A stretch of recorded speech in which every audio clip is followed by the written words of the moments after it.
নমস্কার, তোমাদের সকলকে প্রিয় পাঠশালায় আরো একটি নতুন ক্লাসে তোমাদের সকলকে জানাই স্বাগত। আজকে আমি তোমাদের সাথে আলোচনা করব তৃতীয় শ্রেণীর আমার গণিতের ৯৫ নম্বর পৃষ্ঠা থেকে। আগের কয়েকটি ক্লাসে আমি তোমাদের ১ নম্বর পৃষ্ঠা থেকে ৯৪ নম্বর পৃষ্ঠা পর্যন্ত আলোচনা করিয়ে দিয়েছি। এখনো পর্যন্ত যারা সেই ক্লাসগুলি করোনি তারা অবশ্যই গিয়ে আগে সেই ক্লাসগুলি করে নিও। আজকের ক্লাসটা শুরু হওয়ার আগে আমি তোমাদের বলি, আমার চ্যানেলের সকল সাবস্ক্রাইবারদের এবং আমার চ্যানেলের সকল ভিউয়ারদের অসংখ্য ধন্যবাদ জানাই।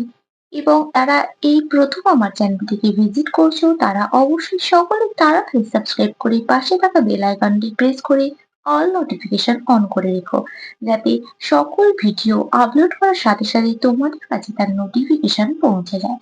তাহলে আমি আজকের ক্লাসটা শুরু করছি, ভালোভাবে মন দিয়ে দেখে নাও। দেখো ৯৫ নম্বর পৃষ্ঠাতে আছে ফলের হিসাব করি। এখানে আমরা দেখতে পাচ্ছি অনেকগুলি গাছ আছে, সেই গাছ থেকে দেখো ফল আছে, ফল পড়ে আছে। একটি মেয়ে সেই ফলগুলো ঝুড়িতে জড়ো করছে। এবার অঙ্কটা কি দিয়েছে দেখো, নিতু ২টি ঝুড়ি করে জাম ও আম তুলে আনলো। তাহলে এই মেয়েটির নাম কি হলো? নিতু। নিতু ২টি ঝুড়ি করে জাম ও আম তুলে আনলো। নিতু আম ও জাম তাদের ১২ জন বন্ধুর মধ্যে সমান ভাগে ভাগ করে দিল। প্রত্যেক বন্ধু আম পেল ৬টি। ঝুড়িতে মোট আম, তাহলে কতজন বন্ধু আছে? ১২ জন বন্ধু আছে, তাদের সমান ভাগে ভাগ করে দিতে হবে। প্রত্যেক বন্ধু কটি করে আম পেল? ৬টি করে। তাহলে ঝুড়িতে মোট আম কটি ছিল সেটা বের করতে হলে আমাদের কি করতে হবে? আমাদের গুণ করতে হবে। কতর সাথে? ১২ জন বন্ধুর সাথে কটি করে আম পেল? ৬টি। তাহলে ১২ গুণ ৬। দেখো ঝুড়িতে মোট আম আছে ১২ গুণ ৬ কি সমান কত হবে? ৬-১২ আমরা জানি ৭২। যারা নামটা জানো তারা তো সহজেই লিখে ফেলবে। আর যারা নামটা জানো না তারা তো লিখতে পারবে না মুখে মুখে, তাদের গুণ করতে হবে। তাই জন্য আমি তোমাদের আগেই বলেছিলাম অঙ্কগুলো করানোর আগে যে তোমরা অবশ্যই নামটা আগে সকলেই মুখস্থ করবে। তাহলে এইটা তোমরা গুণ করেও দেখতে পারো, পাশে এখানে গুণটা করে নেবে। আমি তোমাদের এখানে লিখে দিচ্ছি ৬-১২ কত বললাম? ৭২। ঝুড়িতে মোট আম কটি আছে? ৭২টি। এবার প্রত্যেক বন্ধু জাম পেল ৯টি। তাহলে ঝুড়িতে মোট জাম ড্যাশটি আছে। তাহলে কটি জাম আছে ঝুড়িতে সেটা আমরা কিভাবে বের করব? কজন বন্ধু ছিল? ১২ জন। তাহলে সেটা লিখে দেব। আর প্রত্যেক বন্ধু কটি করে জাম পেয়েছে? ৯টি করে। তাহলে কি করতে হবে? কি করে আমরা এটা পাবো? গুণ করতে হবে। ১২ গুণ ৯ করলেই আমরা ঝুড়িতে মোট কতটি জাম আছে সেটা পেয়ে যাব। ৯-১২ কত হবে? ১০৮। তোমরা যারা মুখে মুখে পারবে না তারা অবশ্যই এখানে গুণটা করে নেবে, কিন্তু তোমরা সকলেই নামটা অবশ্যই অবশ্যই মুখস্থ করবে। তাহলে আমি এখানে লিখে দিচ্ছি ৯-১২ ১০৮। তাহলে ঝুড়িতে মোট জাম আছে কটি? ১০৮টি। সহজেই পেয়ে গেলাম। এরপরের অঙ্কটা বলেছে একটি গরুর গাড়িতে ৭টি বস্তা আছে। প্রত্যেক বস্তায় ৭৫টি শসা আছে।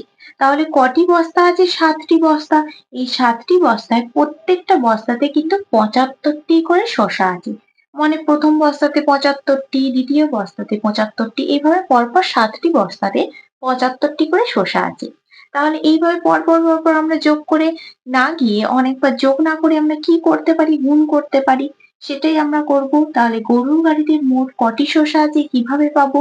৭৫ গুণ ৭ করলেই আমরা পেয়ে যাবো ৭৫ গুণ ৭। এবার ৭৫ কে ৭ দিয়ে গুণ করলে যেটা পাবো ততগুলি শসা আছে। দেখো পাশে এখানে গুণ করতে বলা আছে, আমরা গুণটা করে দেখাচ্ছি। ৫ ৭ ৩৫, ৫ হাতে রইল ৩, ৭ ৭ ৪৯, ৪৯ আর ৩ কত হবে? ৫০, ৫১, ৫২। তাহলে কত হয়ে গেল? ৫২৫টি। গরুর গাড়িতে মোট ৫২৫টি শসা আছে। সহজেই পেয়ে গেলাম আমরা। এরপরের অঙ্কটা কি বলেছে দেখো, দার্জিলিং থেকে ৮ পেটি কমলা লেবু এসেছে। প্রত্যেক পেটিতে ৬৪টি কমলা লেবু আছে। মোট ড্যাশটি কমলা লেবু এসেছে। তাহলে কটি পেটি এসেছে? ৮টি। প্রত্যেকটা পেটিতে ৬৪টি করে কমলা লেবু আছে, মানে একটা দুটো তিনটে চারটে করে মোট ৮টি পেটি আছে। সেই প্রত্যেকটা পেটিতে কিন্তু ৬৪টি করে কমলা লেবু আছে। তাহলে মোট কটি কমলা লেবু এসেছে সেটা আমরা কিভাবে পাবো? ৬৪ গুণ 8। গুণ করলে আমরা কটি কমলা লেবু এসেছে সেটা পেয়ে যাবো। তাহলে এখানে গুণটা করে দেখাচ্ছি। 4 8 32 2 হাতে রইল 3। 6 8 48 আর 3 কত হবে? 51। 48 পর 49 50 51। তাহলে কটি হলো? 512টি। তাহলে মোট কটি কমলা লেবু এসেছে? 512টি কমলা লেবু এসেছে। পেয়ে গেলাম। তারপর 3 অঙ্কটা বলেছে, তোমার শ্রেণীতে ড্যাশ জন ছাত্রছাত্রী আছে, তুমি প্রত্যেককে 10টি করে কুল দিলে। তাহলে তোমাদের এখানে যে কোনো একটি সংখ্যা লিখতে হবে, মানে তোমাদের শ্রেণীতে কতজন ছাত্রছাত্রী আছে সেটা তোমাকে নিজেকে লিখতে হবে। ধরো আমি যদি এখানে লিখি 12 জন, তোমার শ্রেণীতে 12 জন ছাত্রছাত্রী আছে, মানে আমার শ্রেণীতে 12 জন ছাত্রছাত্রী আছে। তোমরা এখানে অন্য লিখতে পারো, যে যা শ্রেণীতে যতজন করে ছাত্রছাত্রী আছে সেটা তোমরা লিখতে পারো। এবার প্রত্যেককে যদি 10টি করে কুল দেওয়া হয়, তাহলে মোট কটি কুল দরকার হবে? মানে এখানে বলেছে তুমি মোট ড্যাশটি সমান ড্যাশটি কুল দিলে। তার মানে কটি কুল দিলাম, কটি কুল হবে সেটা তোমরা কিভাবে পাবে? 12 গুণ 10 করলেই আমরা পেয়ে যাব। 12 গুণ 10, 12 সাথে 10 গুণ করলে কত হবে? 12 10 120 হয়। তাও আমি তোমাদের এখানটা গুণটা করে দেখাচ্ছি। দেখো 2 0 0 1 0 0, 2 1 2 1 1 1, 0 2 1, কত হলো? 120। তাহলে 120টি কুল দিলাম বা দিলে। দেখো তাহলে তো তোমাদের 95 নম্বর পৃষ্ঠাটা আমি কমপ্লিট করে দিলাম। এর পরের পৃষ্ঠা অর্থাৎ 96 নম্বর পৃষ্ঠায় কি আছে তাহলে দেখে নেওয়া যাক। দেখো 96 নম্বর পৃষ্ঠায় 4 দাগের অঙ্কটা কি বলেছে পড়ে নাও। কৃষ্ণনগরের কোনো পরিবারে প্রতিদিনে 123টি পুতুল তৈরি হয়। 5 দিনে মোট কটি পুতুল তৈরি হবে? বলেছে প্রতিদিন, মানে এক এক দিনে 123টি করে পুতুল তৈরি হয়। তাহলে এরকম 5 দিনে কটি পুতুল তৈরি হবে কিভাবে পাবো? আমরা 123 এর সাথে 5 গুণ করবো। 123 গুণ 5 করলে আমরা কটি পুতুল তৈরি হয় সেটা পেয়ে যাব। দেখো এখানে 123 গুণ 5 করাই আছে, এবং এখানে দেখো প্রথম পদ্ধতি এবং দ্বিতীয় পদ্ধতিতে নিয়মে অঙ্কটা করে দেওয়া আছে।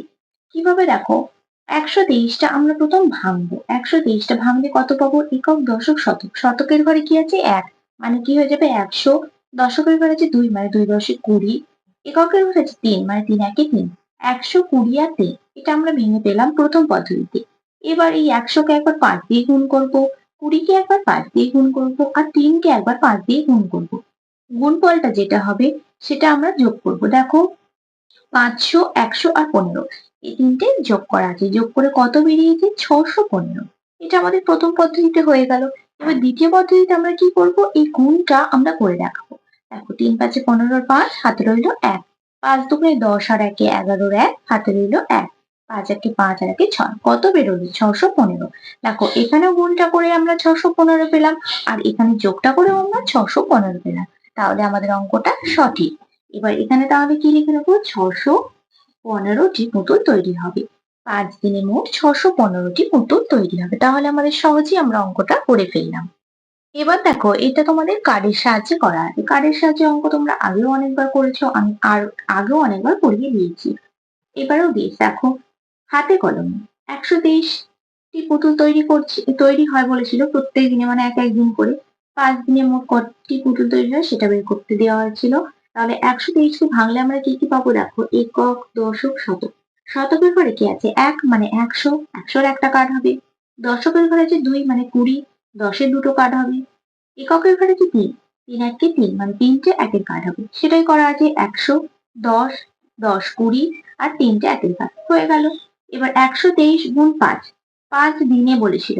এই যে 5 দিয়ে গুণ করা হচ্ছে 123কে, তাহলে আমাদের কি করতে হবে? 5টা ঘর করতে হবে, মানে 5 বার যেতে হবে। 1 বার, 2 বার, 3 বার, 4 বার, 5 বার। এই প্রত্যেকটা ঘরে 5টা ঘরে কটি করে হবে? 123। দেখো সেটাই করা আছে। 120 আর 3, 23 হয়ে গেল। 123, 120 3, 123, 120 3, 123। এখানে 123, এখানে 123। 5টা ঘরে মানে 5 বার হয়ে গেল 123, মানে প্রত্যেক দিন এক এক দিন করে 123টা করে পুতুল তৈরি করা হচ্ছিল, সেটাই করা আছে। এবার 100র কার্ড কটা পেলাম? 1 2 3 4 5। এই 5টা 100র কার্ড আমরা আলাদা লিখলাম। 10-এর কার্ড কটা পেলাম? 1 2 3 4 5 6 7 8 9 10। 10টা তাহলে আলাদা লিখবো। 1 2 3 4 5 6 7 8 9 10। 10টা 10-এর কার্ড আলাদা লিখলাম। এবার 1-এর কার্ড কটা পেলাম? 1 2 3 4, 5, 6, 7, 8, 9, 10, 11, 12, 13, 14, 15। 15টা পেলাম একের কার্ড। 1, 2, 3, 4, 5, 6, 7, 8, 9, 10। 10টা আলাদা করা আছে। 1, 2, 3, 4, 5। 15টা কার্ড হয়ে গেল একই। এবার আমরা কি জানি? আমরা জানি যে একের 10টা কার্ডের বদলে আমরা কি লিখতে পারি? একটা 10-এর কার্ড লিখতে পারি, তাই এটা আমি তোমাদের আগেও বলেছি। তাহলে এই একের 10টা কার্ডের বদলে আমরা এখানে একটা 10-এর কার্ড লিখলাম, আর 10টা 10-এর কার্ডের বদলে আমরা একটা 100-র কার্ড লিখলাম। এটা তো আমরা সকলেই জানি। এবার আমরা তাহলে মোট কটা কার্ড পেলাম? 1, 2, 3, 4, 5, 6টা 100-র কার্ড পেলাম। 1, 2, 3, 4, 5, 6, 6টা 100-র কার্ড পেলাম। এবার এই কার্ডগুলো তো আমরা নিয়ে নিয়েছি, কিন্তু এই 10টা একের কার্ডের বদলে তো আমরা একটা 10-এর কার্ড পেয়েছি, সেটাই আমরা এখানে লিখেছি। 10 একটা 10-এর কার্ড। আর একের কার্ড কটা পড়ে আছে? 1, 2, 3, 4, 5টা এখানে লিখে দিলাম। তাহলে এখানে 600, এখানে 10 আর এখানে 5। কত পেয়ে গেলাম? 615। সহজেই পেয়ে গেলাম আমরা কার্ডের সাহায্যে। তাহলে তোমরা বুঝতে পারলে তো সকলে? যদি তোমাদের কোনো সমস্যা থাকে তাহলে আমাকে অবশ্যই কিন্তু কমেন্টে জানাবে। তাহলে দেখো তোমাদের 96 নম্বর পৃষ্ঠাটাও কমপ্লিট করে দিলাম। এর পরের পৃষ্ঠা অর্থাৎ 97 নম্বর পৃষ্ঠায় কি আছে তাহলে দেখে নাও। এরপর 97 নম্বর পৃষ্ঠায় 5-এর অঙ্কটা বলেছে, দেখো পুকুরের পাড় বাঁধানোর জন্য 7 জন মানুষকে কাজে লাগানো হয়েছে। প্রত্যেককে 135 টাকা দেওয়া হলো। মোট কত টাকা দেওয়া হলো? কতজন মানুষ আছে? 7 জন। প্রত্যেকে মানে এক এক জনকে কত টাকা করে দেওয়া হয়েছে? 135 টাকা করে। মানে দেখো 1, 2, 3, 4, 5, 6, 7। একেও 135 টাকা দেওয়া হয়েছে, একেও 135 টাকা দেওয়া হয়েছে, মানে প্রত্যেক জনকে 135 টাকা করে দেওয়া হয়েছে। তাহলে মোট কত টাকা দেওয়া হয়েছে সেটা আমরা কিভাবে পাবো? 135 গুণ 7 করলেই তো আমরা পেয়ে যাব।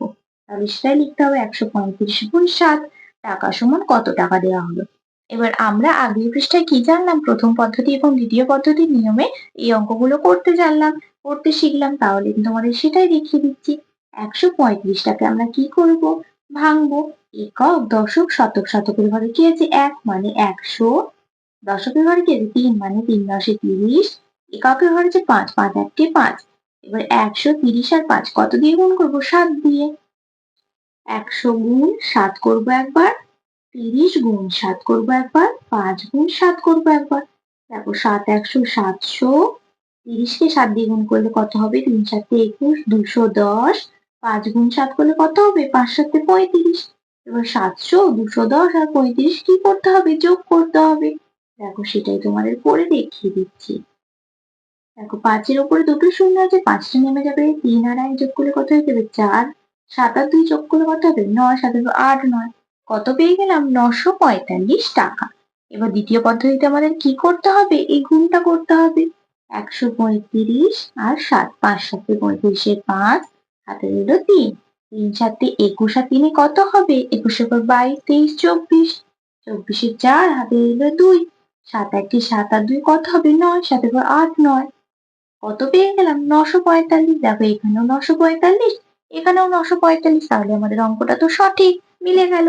এখানে কত লিখে দেবো? 945 টাকা দেওয়া হলো। তাহলে 7 জন মানুষকে কাজে লাগানোর জন্য কত টাকা দেওয়া হলো? 945 টাকা। প্রত্যেককে 135 টাকা দেওয়া হলো। তাহলে মোট টাকা লাগলো কত? 945 টাকা। এরপরে 6 অঙ্কটা কি বলেছে দেখো। এক ঘুড়ি বিক্রেতা 148টি ঘুড়ি বিক্রি করেছেন। প্রতিটি ঘুড়ির দাম 6 টাকা হলে মোট কত টাকা পেয়েছেন? প্রতিটি ঘুড়ির দাম 6 টাকা করে হলে মোট কত টাকা লাগবে? কটি ঘুড়ি আছে? 148টি ঘুড়ি আছে, মানে বিক্রি করেছেন। প্রতিটি ঘুড়ি যদি 6 টাকা করে বিক্রি করা হয় তাহলে তিনি কত টাকা পেয়েছেন? মোট কি করব? 148 গুণ 6 করব। দেখো এটাও তো প্রথম পদ্ধতি দ্বিতীয় পদ্ধতির নিয়মে করতে বলা আছে। তাহলে সেটাই করে দেখাবো। 148টাকে ভেঙে লিখবো। 140 আর 8 কত দিয়ে গুণ করবো? 6 দিয়ে। 100 গুণ 6, 40 গুণ 6, 8 গুণ 6। দেখো 6 100 600। 40-এর সাথে 6 গুণ করলে কত হবে? 4 6 24, 240 আর 6 48। এবার 600, 240 আর 48 আমরা যোগ করব। 600, 240 আর 48। দেখো 8টা নেমে যাবে, 4 আর 4 8, 6 আর 2 8। কত হলো? 888 টাকা। এবার দ্বিতীয় পদ্ধতিতে কি করতে হবে? আমাদের এই গুণটা করে দেখাতে হবে। 148 আর 6, 6 48 এর 8, হাতে রইল 4। 4 24 আর 4 কত হবে? 28। 24 এর পর 25, 26 27 28। 28 8 হাতে রইল 2। 6 8 6 আর 2 কত হবে? 8। দেখো এখানেও 888, এখানেও 888, তাহলে মিলে গেল। কত লিখে দেবো এখানে? 888 টাকা পেয়েছেন। প্রতিটি ঘুড়ির দাম 6 টাকা করে হলে মোট 888 টাকা পেয়েছেন। তাহলে আমরা এই অঙ্কগুলো সহজেই করে ফেললাম। তাহলে দেখো তোমাদের 95, 96 এবং 97 নম্বর পৃষ্ঠাটা আজ আমি কমপ্লিট করে দিলাম। আজকের ক্লাসটা তাহলে আমি এখানে শেষ করছি। খুব তাড়াতাড়ি আরো একটি নতুন ক্লাস নিয়ে হাজির হবো তোমাদের সামনে।